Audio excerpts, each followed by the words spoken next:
In the event one of you lose your jobs, what do we do? To both of you lose your jobs, what do we do? Okay? Okay, and last but not least, right?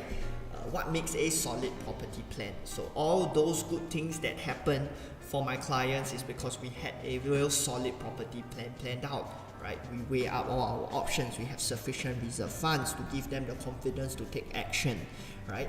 Because all the planning in the world means nothing if you do not take action. And how do you then take action? Is not forcing somebody into taking action, is to offer them sufficient assurance, right? And that means sufficient reserve funds and good contingency plans. In the event one of you lose your jobs, what do we do? To both of you lose your jobs, what do we do? Okay, multiple exit strategies. So at that point in time, what can we do? So for example, my client in Asperina, we can sell Affinity, continue to stay in Asperina if we still expect Asperina prices to go, and then just go into a higher investment, higher quantum investment, just utilizing the profits that we make, rolling it in, coupling with our original down payment, just buy a higher property, higher price property. And for all you know, maybe at that point in time, with a little bit of luck and with good planning, we end up swapping that investment property and really working our way up into a property that you can actually stay inside, and then turn the Asperina into an investment, or then cashing out, merging it together and buying that real ideal one, size, location that we have, right? Another reason why I talk about this is because a lot of you, if you were to buy a property, right, and tell yourself that you're going to lose money, and especially if you're hard-earned money, it's a very, very hard thing to do. But if you have made profits, right, 1-2 rounds of profits, and then you tell me, say, yeah, I already done, I already made my fair share of money, right? I already make the money already. Now I really want to enjoy, right? So which is the kind of conversation that I have with maybe people entering their retirement mindset already, late 40s to 50s. For those, maybe growth is then really not so important. And why I really push them to focus on growth? Maybe not so much. They've already flipped 1-2 times, made their fair share of money.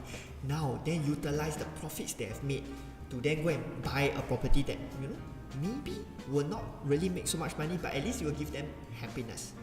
And then now that I feel that kind of happiness is very different from a happiness that, today you sort of comfort yourself because it's it's fine, right? At least I have a big space. But then that big space is paid for with your hard-earned money. Now this big space, this nice location, right, is being paid for by profits that you make.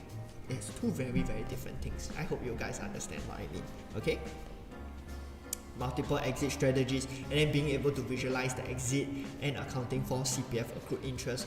All of this we walk through with our clients on a yearly basis just to make sure we are on track to hit their property goals, their property plans, right? So again, right, some of the questions to ask ourselves, right? Number one, are you making do? Right? Please ask yourself this question: are you making do, and is there a better way to go about doing it? Right? Even if you already determine I want to upgrade that particular property you're looking at, are you making do?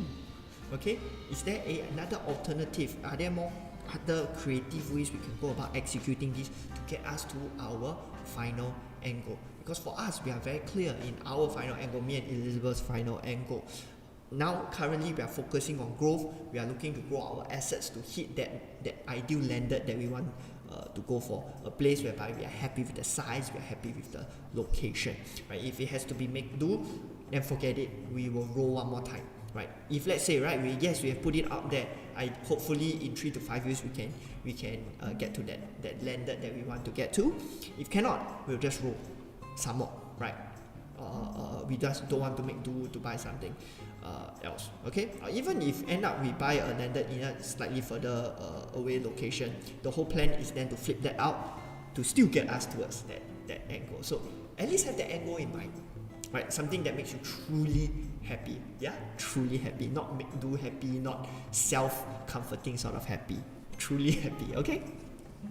So yeah, what is your end goal? So there's those two things, right? Have I considered all my options, right? I have just laid out to you guys, there's 5-6 different options that you can be thinking about, right? Have you at least thought about 3 of them?